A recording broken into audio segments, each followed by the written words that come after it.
Once upon a time, we used gold, or paper that represented safely stored gold, as money.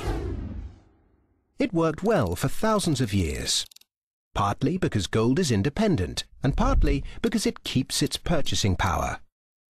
An ounce of gold buys you as much food, clothing, and energy as it did 50, or 150, or 1,550 years ago.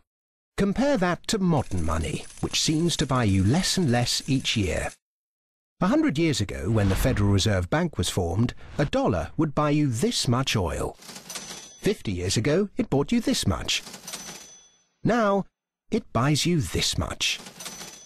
That's not very much, is it?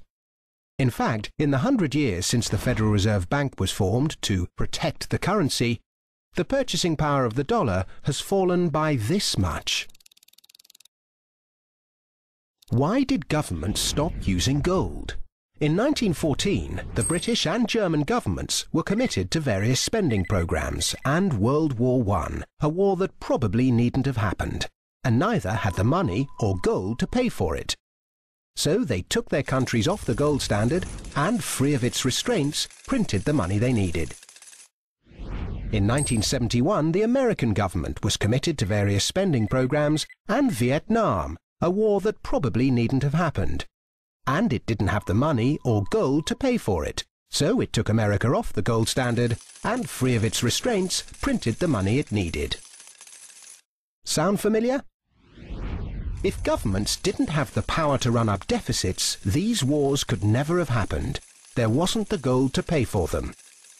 The bill is eventually paid by the people through the stealth tax that is currency devaluation by inflation. Now the world operates under a system of money and credit known as fiat. It's the law that what we use as money be money. The government and its banking agencies have the power to issue money, but no one else may do so. Unlike gold, of which there is a finite amount in the world, with this fiat system, there is no limit to how much money can be created, so inflation becomes inevitable.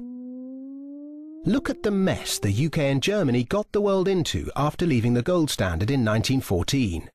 World War I, German reparations, Weimar inflation, the rise of Hitler, and so on. Look at the mess the world has got itself into since 1971, when this fiat system became the global norm.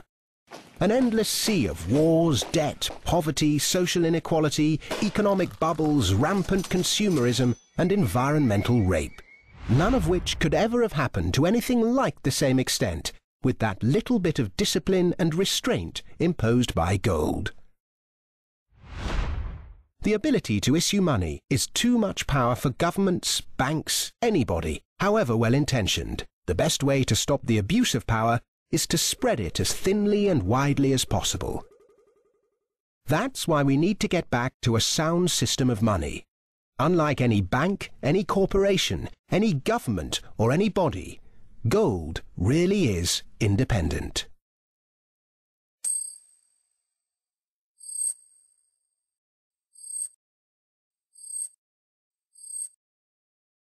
That video was sponsored by Gold Resource Corporation.